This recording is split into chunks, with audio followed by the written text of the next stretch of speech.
Hello students, good morning. आज का अपना टॉपिक सोल्यूशन चैप्टर से क्या है? Vapour pressure of solution solid in liquid, of solid in liquid. इसके पहले वाला क्या था? Vapour pressure of solution of liquid in liquid, और था routes law in case of volatile solute. और अभी क्या है? Routes law for non volatile solute. Non volatile मतलब समझ रहे हो ना, जिसका वेपराइजेशन पॉसिबल नहीं है। ठीक है, अब देखिए इसके लिए एक एग्जांपल लेते हैं। एक कंटेनर सपोज किया हुआ है और उसमें हमने प्योर सॉल्वेंट लिया हुआ है, लाइक वाटर, एथेनॉल या कोई भी प्योर सॉल्वेंट जो वोलेटाइल हो। तो देखिए यहाँ पे एक कंटेनर लिया हुआ है, इसमें प्योर सॉल्वेंट लिया हुआ है। आपको बताया था कि क्लोज कंटेनर लेंगे, तो देखिए इसको क्लोज कर रखा है। ठीक है, अब क्या होगा कि अगर हम इसको हीट करें, इस कंटेनर को जब आप हीट करोगे तो क्या होगा?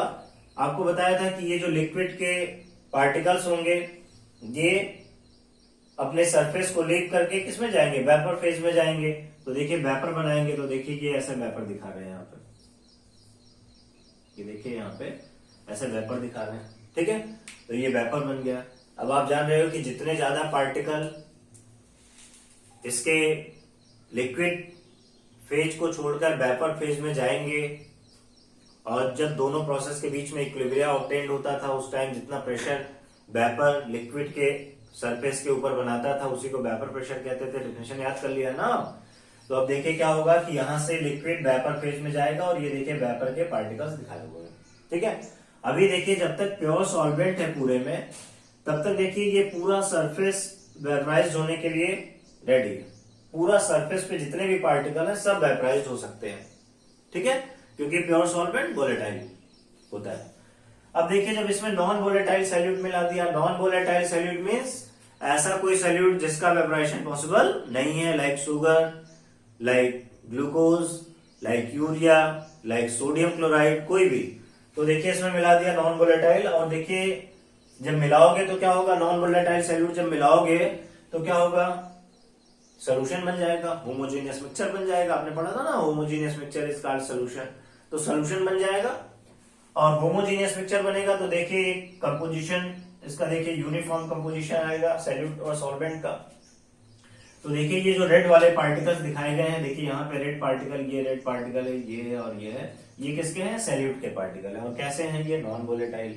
इसका मतलब ये वेपराइज नहीं होंगे, ये वेपराइज नहीं होंगे। और कौन वेपराइज्ड होगा? ये वाले पार्टिकल जो दिखाए हैं ये वेपराइज्ड होंगे। इसका मतलब अब इस कंटेनर को जब हीट करेंगे, सोल्यूशन को जब हीट करेंगे, तो यहाँ पे देखेंगे कि सरफेस पे कई सारे पार्टिकल ऐसे आ गए सॉल्यूट के जो वेपराइज नहीं हो सकते। इसका मतलब यहाँ पे अब लेस मॉलिक्यूल अवेलेबल हैं लिक्विड के जो वेपर फेज में जाएंगे। It means rate of evaporation decrease कर जाएगा। क्यों डिक्रीज कर जाएगा? क्योंकि सरफेस एरिया डिक्रीज कर गया। सरफेस एरिया जो वोलेटाइल लिक्विड का सरफेस एरिया था पहले, लिक्विड का सरफेस एरिया जो वोलेटाइल था वो डिक्रीज कर गया। अब उसी सरफेस पे कुछ नॉन वोलेटाइल सॉल्यूट आके मिक्स हो गए और वो वेपराइज हो नहीं सकते। इसका मतलब इस सरफेस से अब पहले के कंपेयर में कम सॉल्वेंट के पार्टिकल अवेलेबल हैं जो वेपर बनाने के लिए रिस्पॉन्सिबल है। समझ गए? तो आप देख रहे हैं कि यहाँ पे पार्टिकल वेपर के ज्यादा दिखाए हैं और यहाँ पे पार्टिकल के वेपर कम दिखा रहे हैं। वेपर के पार्टिकल कम दिखा रहे हैं। क्यों कम दिखा रहे हैं? क्योंकि नॉन वोलेटाइल सॉल्यूट ने क्या किया? इस सरफेस को पहले से यहाँ पे सरफेस पे अवेलेबल हो गया, जिसकी वजह से ये सरफेस एरिया डिक्रीज कर गया, और इसकी वजह से क्या हुआ? रेट ऑफ इवेपोरेशन डिक्रीज कर गया। अब एग्जाम में यहाँ से क्वेश्चन बन सकता है कि क्यों डिक्रीज कर जाता है, तो लिखेंगे because the rate of evaporation decrease. और रेट ऑफ इवेपोरेशन क्यों डिक्रीज कर गया? क्योंकि surface area of evaporation decreases. Evaporation का जो सरफेस एरिया था वो कम हो गया, इस वजह से रेट ऑफ इवेपोरेशन क्या हुआ? डिक्रीज कर गया। तो देखिए यहाँ पे कम वेपर बना है।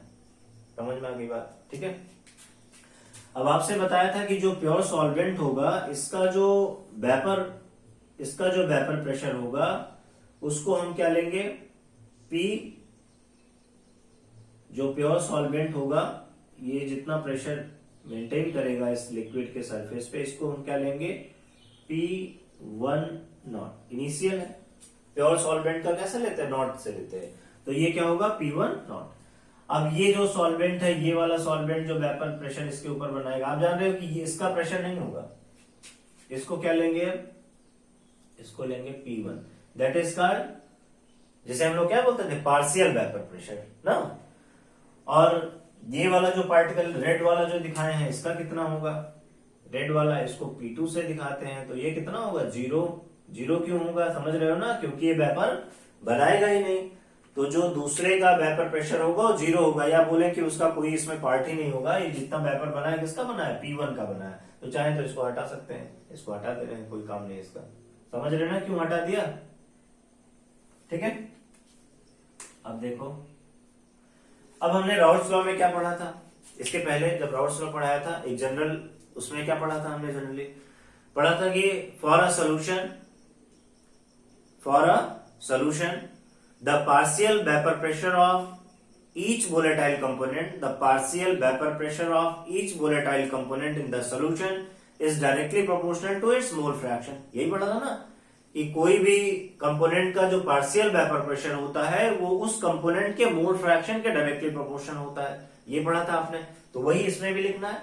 देखिए क्या हो जाएगा यहाँ पे, अब अगर हम इसको कैलकुलेट करना चाहते हैं P1 की वैल्यू, तो वही राउल्ट्स लॉ के अकॉर्डिंग चलेंगे, जैसे पिछले में पढ़ा था, क्या पढ़ा था, the partial vapour pressure of each volatile component in the solution is directly proportional to its mole fraction, that is P1 is directly proportional to X1। X1 क्या है, mole fraction of solvent, mole fraction of solvent, ये जो pure solvent लिया है इसका vapour pressure जो है वो P0 है, और इसका जो मोल फ्रैक्शन है, वो कितना है, X1, ठीक है। तो क्या हुआ, P1 is directly proportional to X1, या हम क्या बोल सकते हैं, P1 is equal to P1 not X1, ये फार्मूला आ जाएगा, यही फार्मूला तो पहले भी आया था, याद हो आपको तो, ठीक है। और डेफिनेशन कैसे लिखेंगे,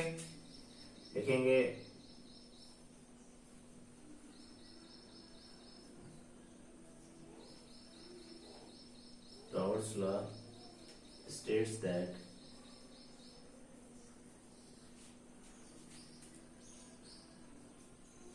for a solution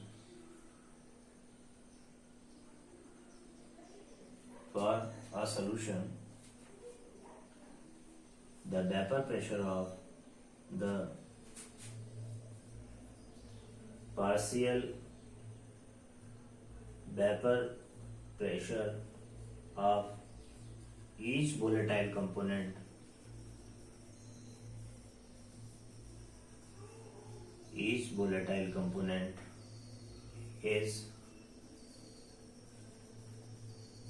directly proportional to its mole fraction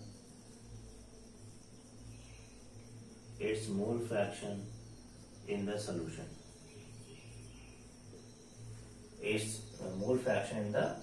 तो ये आपका इसका डेफिनेशन हो गया।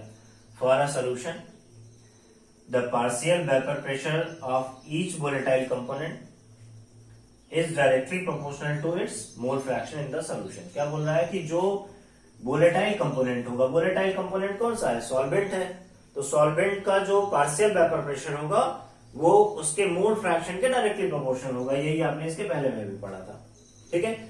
अब अगर इसको ग्राफिकल मेथड से आप रिप्रेजेंट करना चाहो कि P1 is directly proportional to X1, तो कैसे करोगे, देखो इसका ग्राफ कैसे बनाते हैं, देखो ग्राफ बनाना भी सीखो, हम बार बार आपको ग्राफ बनाना सिखा रहे हैं। अब ग्राफ बनाना अगर सीख जाओगे ना तो इससे कई सारे क्वेश्चन एग्जाम में और मोस्टली कॉम्पिटिटिव एग्जाम में ग्राफिकल मेथड से क्वेश्चन पूछता है, तो ये हमें रीड करना आना चाहिए ग्राफ को कि कैसे हम ग्राफिकल मेथड को रिप्रेजेंट कर पाएंगे। देखिए ये यहाँ पे वेपर प्रेशर ले रहे हैं, ये इसका वेपर प्रेशर है, ठीक है, और ये मोल फ्रैक्शन ऑफ सॉल्वेंट है, ये 0 है, यहाँ पे बंद कर दिया इस पॉइंट पे।